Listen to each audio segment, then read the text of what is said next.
নমস্কাৰ বলিউড বাৰ্তাৰ সমূহ দৰ্শকক স্বাগতম জনাইছো আৰু মই এতিয়া উপস্থিত আছো কন্দলি পাহাৰৰ দাঁতিত।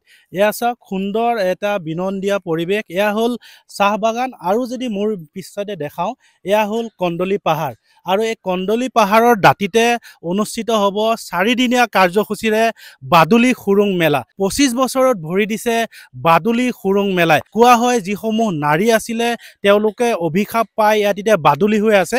ইয়াত বিভিন্ন জনশ্ৰুতি আছে। ইতিহাস প্ৰসিদ্ধ যি খুৰুং আছে, খুৰুঙত ইয়াত নাৰীৰ ৰাজ্য আছিল বুলি কোৱা হয় আৰু তেওঁলোকে মণিৰ অভিশাপত তেওঁলোকে ইয়াতে বাদুলি হৈ থাকিলে বুলি কোৱা হয়। বিভিন্ন জনশ্ৰুতি আছে। গতিকে আমি সমিতিৰ বিষয়ববীয়াসকল আছে তেওঁলোকৰ পৰা জানিব বিচাৰিম। যিহেতু 25 বছৰত ভৰি দিছে এই বাদুলি খুৰুঙে। দেখাইছোঁ মেলাৰ সামগ্ৰিক পৰিৱেশ। যিহেতু আহি আছে শিৱৰাত্ৰি আৰু শিৱৰাত্ৰি পিছৰ দিনা তাৰ পিছৰ দিনা বা 4দিনীয়া কাৰ্যসূচীৰে ইয়াতে অনুষ্ঠিত হ'ব বাদুলি খুৰুং মেলা আৰু এতিয়া মেলাৰ বাবে বিভিন্ন ধৰণৰ চকৰি বা অন্যান্য বিভিন্ন যিসমূহ ইয়াত দোকান পোহাৰৰ বাবে সকলো আহি পাইছেহি আৰু ইয়াতে মেলা থাকিব আৰু বিভিন্ন থলুৱা যিবোৰ খাদ্য সামগ্ৰী ইয়াত দোকান বহিব আৰু থলুৱা খাদ্য সামগ্ৰী বা থলুৱা উৎপাদিত বিভিন্ন শস্য আপোনালোকে ইয়াত পাব আৰু ইয়াত ইতিহাস প্ৰসিদ্ধ যি গুহা আছে সেই গুহা 4 দিনৰ বাবে সকলো দৰ্শনাৰ্থী সোমাব পাৰে। সকলোৱে ইয়াতে গুহাৰ ভিতৰত গৈ তেওঁলোকে দৰ্শন কৰিব পাৰে আৰু এই গুহা বছৰটো বন্ধ হৈ থাকে। শিৱৰাত্ৰিৰ পিছৰ দিনাহে এই গুহা খুলি দিয়া হয় সমূহ ৰাইজৰ বাবে। ইয়াত বিষয়ববীয়াসকল আছে। বিষয়ববীয়াসকলৰ পৰা আমি জানিব বিচাৰিম যিহেতু বাদুলি খুৰুং ইতিহাস প্ৰসিদ্ধ। ইয়াত জনশ্ৰুতি মতে কোৱা হয় যে যিসমূহ নাৰী আছিল তেওঁলোকে অভিশাপ পাই ইয়াতে তেওঁলোকে বাদুলি হৈ থাকিলে। কথাটো কেনেধৰণৰ, ইয়াৰ কাহিনীটো ক'ব নেকি? কাহিনীটো মানে ইয়াত প্ৰথমতে পমিলাৰ বুলি এগৰাকী ৰাণী আছিল, তেওঁৰে পালিপহৰীয়া আছিল। তাৰপিছত তেওঁলোকৰ মানে তাত এইটোৱে আছিল যে সকলো তিৰোতা মানুহ, গতিকে তাত পুৰুষৰ মানে প্ৰৱেশটো নিষেধ আছিল। গতিকে এবাৰ কি হ'ল, এজন ঋষিৰ মানে শিষ্যই তেওঁ পৰীক্ষা কৰিবৰ বাবে তেওঁ মানে নাৰীৰ ৰূপত তাত প্ৰৱেশ কৰিলে। তাৰপিছত আপোনাৰ সেই নাৰী ৰাইজৰ তেওঁলোকৰ চোৰাংচোৱা আছিল। সেই চোৰাংচোৱাই মানে তেওঁক চিনি পাই মানে বন্দী কৰিলে আৰু তেওঁক সেই শিলৰ গুহাতেই ওলোমাই থৈ দিছিলে। মানে ঠিক সেই খবৰটো পাই ঋষি যিজন গুৰু, গুৰুৱে গম পায়। তেওঁ আহি এই মানে শিষ্যজনক মুকলি কৰে আৰু অভিশাপ দি থৈ যায় যে তোমালোক বাদুলি হৈ এই গুহাতেই ওলমি থাকিবা। ই বুলি তেওঁলোকক মানে অভিশাপ দি তেওঁ শিষ্যজনক তাৰ পৰা উদ্ধাৰ কৰি লৈ যায়। এইখিনি আমি জনামতে আৰু জনশ্ৰুতিৰ মতে আমাৰ ওপৰৰ পুৰুষসকলে কৈ গৈছিল। সেই অনুপাতে আমিও আৰু তাকেই অনুসৰণ কৰি আছোঁ বৰ্তমানলৈকে। ৰূপালী জয়ন্তী বৰ্ষ উদযাপনৰ বাবে সমিতি আগবাঢ়িছে আৰু বিভিন্ন ধৰণৰ কাৰ্যসূচী তেওঁলোকে হাতত লৈছে। কেনেধৰণৰ কাৰ্যসূচী হাতত লৈছে আমি সম্পাদকৰ পৰা জানিব বিচাৰিম। নমস্কাৰ। পোনপ্ৰথমে বাদুলি খুৰুং মেলা কমিটিৰ পৰা আপোনালোকক ধন্যবাদ জনাইছোঁ বলিউড বাৰ্তাক।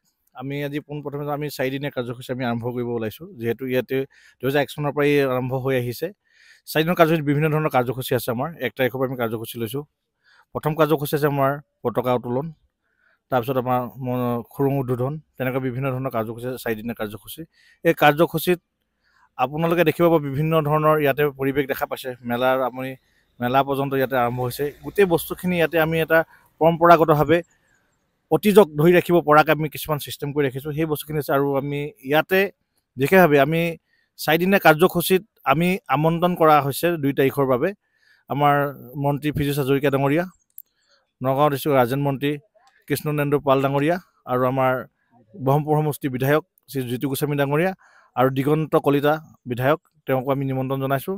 আৰু ইয়াতে যিহেতু তিৱা আউটডোৰ কাউন্সিলৰ চেয়াৰমেন মদন বৰদলৈ ডাঙৰীয়া আছে সভাপতি হিচাপে, যিহেতু ইয়াত 2খন কমিটি আছে ৰূপালী জয়ন্তী বৰ্ষভাৱে। এখন হ'ল কাৰ্যকৰী কমিটি, এখন হ'ল পৰিচালনা কমিটি। সেইকাৰণে আমি আশা কৰোঁ এইবাৰ ৰূপালী জয়ন্তী বৰ্ষত আপোনালোকে বিভিন্ন ধৰণৰ অনুষ্ঠান দেখা পাব। যিহেতু আমি ইয়াতে একক নৃত্য আধুনিক প্ৰতিযোগিতাও আছে। কিছু আমি শিক্ষা লগত জড়িত ৰখা কিছুমান আমি ইয়াতে কুইজ হওক বা ধৰি আপোনাৰ কবিতা আবৃত্তি কিছুমান প্ৰগ্ৰাম ৰাখিছোঁ।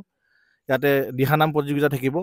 সকলোবোৰ অনুষ্ঠানত আপোনালোকে দেখিব ব্যতিক্ৰম এটা থাকে। ইয়াতে যিহেতু ঐতিহ্যপূৰ্ণ পমিলা ৰাজ্য বুলি কোৱা হয় এই গুহাটো, গুহা ঐতিহ্যপূৰ্ণ পমিলা ৰাজ্যৰ কাৰণে আমি বিশেষভাৱে আমি এই অনুষ্ঠানত সকলো ৰাইজক আশীৰ্বাদ কৰোঁ চবৰে সুস্বাস্থ্য ভালে থাকক। সেই আশাৰে এই অনুষ্ঠানটো আমি পাতি গৈছোঁ। দেশৰ যিকোনো মুহূৰ্তত পৰিস্থিতি আপোনালোকে দেখা পাই আছে। সেইকাৰণে আমি এই সুযোগতে কওঁ সকলো ৰাইজ আহক, এই অনুষ্ঠানটো চাওক বাদুলি খুৰুং মানেনো কি তাৰ তাৎপৰ্যটো বুজক। যে এই অনুষ্ঠানত আহি তেওঁলোকৰ মনৰ কামনা পূৰ হ'ব। খুৰুং মেলাত আহক, তেওঁলোকে চাওক, মন্দিৰত সোমাওক, এপাক বাদুলি আপোনালোকে দেখা পাইছে, বিভিন্ন ধৰণৰ বাদুলি দেখা পাইছে। তাতে আপুনি বিভিন্ন ৰঙৰ বাদুলি আছে, লাখ লাখ বাদুলি আপোনালোকে বাদুলি দেখা পাব পাৰে, 100-200 বাদুলি দেখা পাব পাৰে, কিন্তু লাখ লাখ বাদুলি আপোনালোকে একেলগে দেখা কেতিয়াও নাপায়। সেইকাৰণে আশা কৰোঁ আপোনালোকে আহি চাওকহি, খুৰুঙৰ ভিতৰত সোমাওক, চাই পেলাই তেওঁলোকৰ বাদুলিৰ মনোকামনা পূৰক, তেওঁলোকৰ পূজা পাতল কৰক। ইয়াৰে আমি আশা কৰি অনুষ্ঠানটো চবৰে নিজৰ বুলি আহি চাওক, নিয়ম শৃংখলা মানি চলক। আমাৰ কমিটিৰ ইমানেই অনুৰোধ। যিহেতু বাদুলি খুৰুং 4দিনীয়া কাৰ্যসূচীৰে তেওঁলোকে লৈছে, বিভিন্ন মেলা থাকিব, দোকান পোহৰ থাকিব, স্থানীয় থলুৱা খাদ্য সম্ভাৰ ইয়াত পাব, আৰু বিভিন্ন ধৰণৰ ইয়াতে কাৰ্যসূচী ৰাখিছে তেওঁলোকে, কালচাৰেল কাৰ্যসূচী। আৰু যিহেতু বাদুলি খুৰুং গোটেই বছৰটো বন্ধ হৈ থাকে, 4 দিনৰ বাবে খুলি দিয়া হ'ব। ইয়াত কিমান সময়ৰ পৰা কিমান সময়লৈ বাদুলি খুৰুঙত মানুহ সোমাব পাৰিব? আমি এটা নিৰ্দিষ্ট টাইম দিছোঁ। আমি যিহেতু 10টা বজাত খুৰুং অপেনিং হ'ব, 10টাৰ পৰা আমি 4টালৈকে আমি খুৰুং অপেনিং থাকিব, 4টাৰ পিছত আকৌ বন্ধ হ'ব। নেক্সট ডে আকৌ 10টাৰ পৰা 4টালৈকে খোলা থাকিব। আৰু বাদুলি খুৰুঙত যিহেতু লোকসকল সোমাব, তেওঁলোকৰ সোমোৱাৰ বাবে কিবা সুবিধা তেওঁ কৰি দিছে নে সমিতিয়ে? সমিতিৰ মানুহ আমাৰ ভিতৰত থাকিব, যিহেতু চবেই খুৰুং বুলি ক'লে ভিতৰত সোমালে কিছুমান আমাৰ বাট যিখিনি হেৰাই যাব পাৰে। আমাৰ কমিটিৰ মানুহ তাত থাকিব, আৰু কমিটিয়ে নিৰ্দিষ্ট আমাৰ ছিষ্টেমেটিক চলাব, তাৰ কমিটিৰ নিয়মমতে সোমাই গৈ থাকিব লাগিব তেওঁলোকে। নিশ্চয়কৈ ক'ব লাগিব যে বাদুলি খুৰুং ইতিহাস প্ৰসিদ্ধ বাদুলি খুৰুং, আৰু ক'বলৈ গ'লে অসমত এই ইতিহাস প্ৰসিদ্ধ, আৰু এয়া একমাত্ৰ বাদুলি খুৰুং, আৰু ইয়াত লাখ লাখ বাদুলিয়ে ইয়াত থাকে। আৰু বছৰৰ এই 4দিনীয়া কাৰ্যসূচীত এই খুৰুংটো খুলি দিয়া হয়, আৰু এই খুৰুংত সকলো লোক সোমাবলৈ সুবিধা পায়, আৰু সকলোৱে বিভিন্ন কালাৰৰ বাদুলি ইয়াতে দৰ্শন কৰিবলৈ পায়। যিহেতু বাদুলি মানুহে দেখে, কিন্তু বিভিন্ন কালাৰৰ বাদুলি দেখা নাপায়, কিন্তু এই যি খুৰুং খুলি দিয়া হয়, এই খুৰুঙত বিভিন্ন কালাৰৰ বাদুলি সকলোৱে দেখা পাব। যি বাদুলি খুৰুং আছে, বাদুলি খুৰুঙৰ অন্য কিবা আৰু জনশ্ৰুতি আছে নেকি? জনশ্ৰুতি আছে। আমি মানে জনাৰ মতে বা আমাক কোৱাৰ মতেদি আমাৰ পূৰ্বপুৰুষসকলে যেতিয়া কোনো এঘৰ মানুহৰ বিয়া বা সবাহ পাতে, তেতিয়া তেওঁলোকৰ ধৰক অভাৱ যিটো বস্তু থাকে, যেনে ধৰক এতিয়া কইনা এজনী বিয়া দিবলৈ ধৰিছে, তেওঁলোকৰ যদি অসুবিধা হৈছে কানি কাপোৰ গহনাৰ পৰা, তেতিয়াহ'লে আমাৰ এই থানত চাকি বন্তি, তামোল পাণ দি চাকি বন্তি দি মানে খুজিলে তেওঁলোকে সেই বিয়াখন চলাই নিবৰ কাৰণে যি বস্তু লাগে সেইখিনি সম্পূৰ্ণকৈ দিয়ে, আৰু বিয়াৰ পিছত সেই বস্তুখিনি ঘূৰাই দিব লাগে। ঠিক তেনেকৈ আপোনাৰ যদি কাৰোবাৰ ঘৰত সা সকাম পাতে, তেতিয়াও কিবা শৰাই চৰাই বা এনেকৈ কিবা কিবি বস্তু যদি দৰকাৰ হয়, তেতিয়া ইয়াত মানে খুজিলেহি সেই বস্তু দিয়ে, আকৌ শেষ হোৱাৰ পিছত ঘূৰাই দিব লাগে। কিন্তু সেই প্ৰথাটো বহুত দিনলৈকে চলি থাকিল বুলি কৈছে, কিন্তু তাৰপিছত গৈ কি হ'ল, আপোনাৰ কিছুমান লোভীয়া মানুহে তাৰ সেই বস্তুৰ পৰা 2-এপদ বস্তু মানে ৰাখিবলৈ লয়।